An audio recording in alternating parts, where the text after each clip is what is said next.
put our own house in order.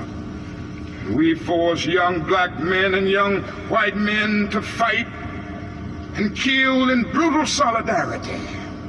And yet when they come back home, they can't hardly live on the same block together. The judgment of God is upon us today. And we could go right down the line and see that something must be done, and something must be done quickly. We have alienated ourselves from other nations, so we end up morally and politically isolated in the world. There's not a single major ally to the United States of America that would dare send a troop to Vietnam, and so the only friends that we have now are a few client nations like Taiwan, Thailand, South Korea, and a few others. This is where we are. Mankind must put an end to war, or war will put an end to mankind.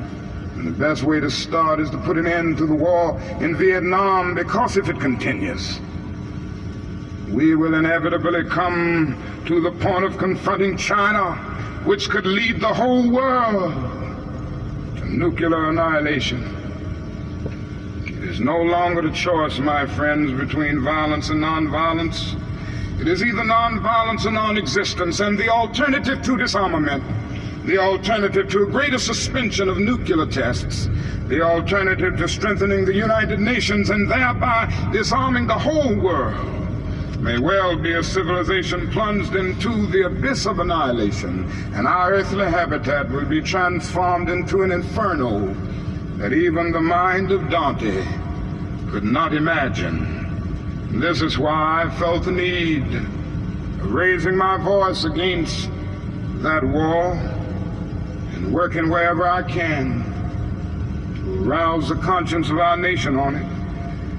I remember so well when I first took a stand against the war in Vietnam, the critics took me on and they had their say in the most negative and sometimes most vicious way.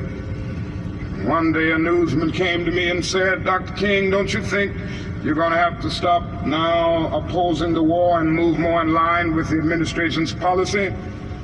Because I understand it has hurt the budget of your organization, and people who once respect you have lost respect.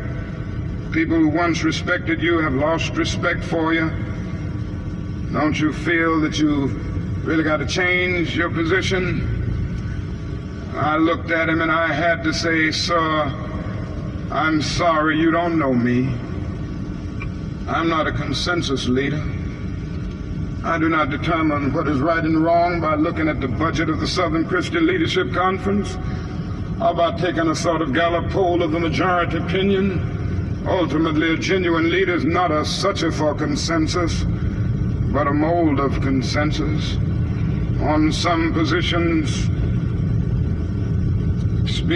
cowardice asks the question, is expedient? And then expediency comes along and asks the question, is it politic? Vanity asks the question, is it popular? And conscience asks the question, is it right? And there comes a time when one must take a position that is neither safe, nor politic, nor popular. But he must do it because conscience tells him it is right. And I believe today that that is a need for all people of goodwill to come with a massive act of conscience and say, in the words of the old Negro spiritual, we ain't gonna study war no more. This is the challenge facing modern man. Let me close by saying that we have difficult days ahead in the struggle for justice and peace. But I will not yield to a politic of despair. I'm going to maintain hope. As we come to Washington in this campaign, the cards are stacked against us. This time we will really confront a Goliath. God grants that we will be that David of truth set out against the Goliath of injustice, the Goliath of neglect, the Goliath of refusing to deal with the problems, and go on with a determination to make America the truly great America that it is called to be. I say to you that our goal is freedom, and I believe we're going to get there, because however much she strays away from it, the goal of America is freedom. Abused and scorned though we may be as a people, our destiny is tied up in the destiny of America.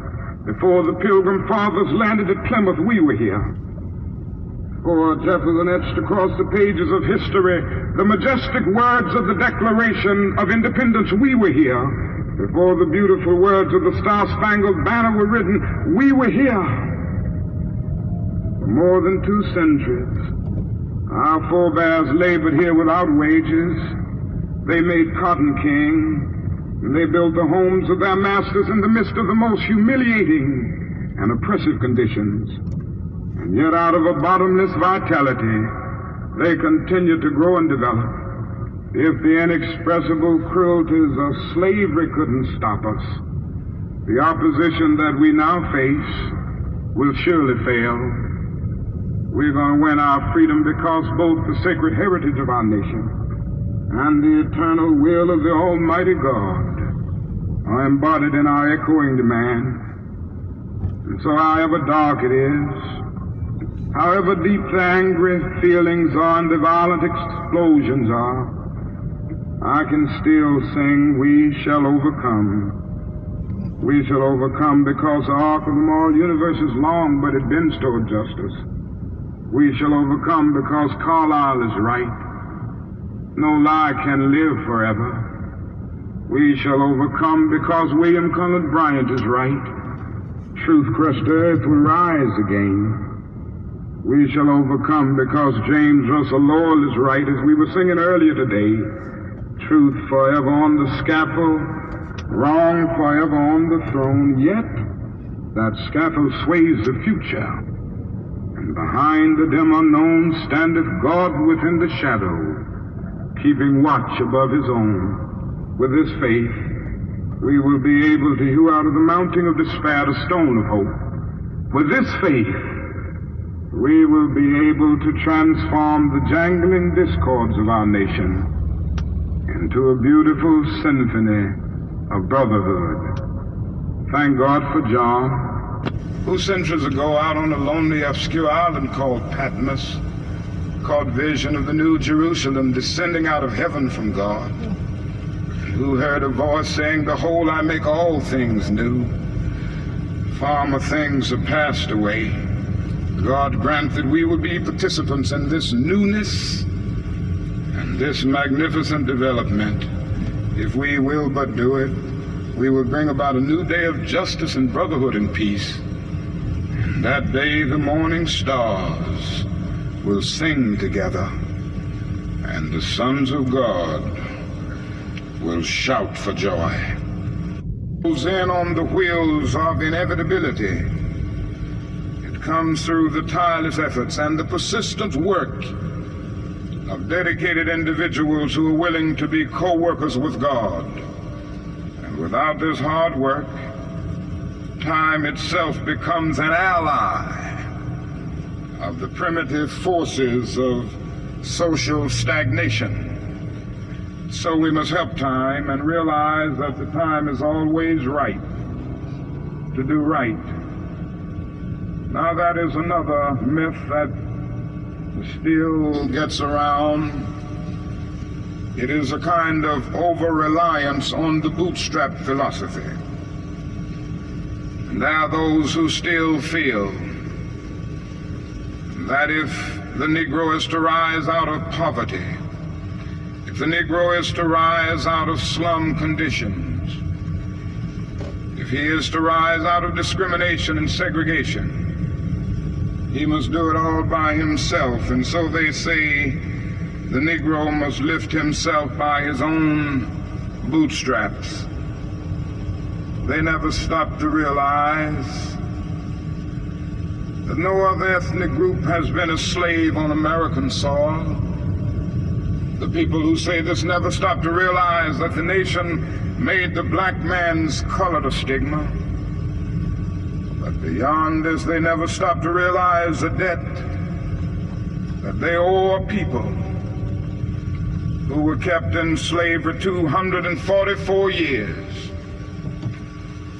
In 1863, the Negro was told that he was free as a result of the Emancipation Proclamation being signed by Abraham Lincoln.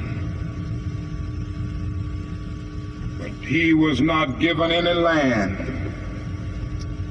to make that freedom meaningful. It was something like keeping a person in prison for a number of years and suddenly discovering that that person is not guilty of the crime for which he was convicted. And you just go up to him and say, now you're free.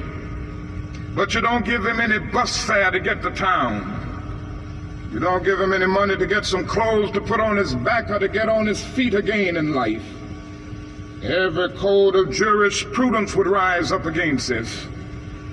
And yet this is the very thing that our nation did to the black man.